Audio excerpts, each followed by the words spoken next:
යාළුවනි ලෝකේ ප්‍රබලම රට කවුද කියලා ඇහුවොත් අපිට මතක් වෙන්නේ ඇමරිකාව. හැබැයි ඇයි ඇමරිකාවට හැමෝම බය? ඇයි ඔවුන්ට ලෝකේ අසමසම බලවතා කියන්නේ? අද අපි කතා කරමු ඇමරිකාව සතු ඒබියකරු යුද්ධ ශක්තිය සහ ඔවුන් සතු අති නවීන අවියායුධ ගැන. වීඩියෝ එකට යන්න කලින් අපේ channel එක subscribe කරන්න නැත්නම් දැන්ම subscribe කරන්න. මුල්ම බලමු ඇමරිකාව යුද්ධ කටයුතු වලට කොච්චර සල්ලි වියදම් කරනවද කියලා. ඇමරිකාව අවුරුද්දකට ඩොලර් බිලියන 800කට වඩා යුද්ධ කටයුතු වලට වෙන් කරනවා. ඒ කියන්නේ ලෝකයේ ඊළඟ රටවල් 10ම එකතු වෙලා වියදම් කරන මුදලටත් වඩා වැඩි මුදලක් ඇමරිකාව තනියම වියදම් කරනවා. ඉතින් හිතා ගන්න පුළුවන් ඔවුන්ගේ තාක්ෂණය කොච්චරද කියලා.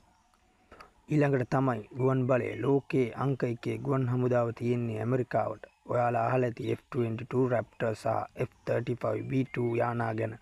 මේවා රේඩාර් වලට පවා අහුවෙන්නේ නැති ස්ටෙල්ත් තාක්ෂණයෙන් හදපු යානා. පුදුම හිතෙන කතාවක් කියන්නද? ලෝකයේ දෙවෙනියට ලොකුම ගුවන් හමුදාව තියෙන්නේ ඇමරිකාවටමයි. ඒ තමයි ඇමරිකානු නාවික හමුදාව සතු ගුවන් යානා ප්‍රමාණය. ඇමරිකාව ලෝකයේ ඕනෑම තැනකට ගිහින් ගහන්න පුළුවන් ප්‍රධාන හේතුව තමයි ඔවුන් සතු ගුවන් යානා වාහක නෞකා එයාක්‍රාෆ්ට් කැරියර්ස්. මේ වගේ දැවැන්ත නැව් 11ක් ඔවුන් සතුයි. ලෝකයේ වෙන කිසිම රටකට මේ වගේ සංඛ්‍යාවක් නැහැ. මේ එක නැවක් කියන්නේ මුහුද මැද තියෙන පාවෙන යුද කඳවුරක් වගේ.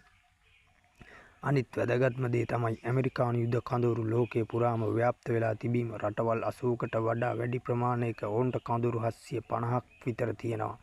ඒ කියන්නේ ලෝකයේ ඕනෑම තැනක ප්‍රශ්නයක් වුණොත් පැය කිහිපයකින් එතනට යන්න ඇමරිකානු හමුදාවට පුළුවන්.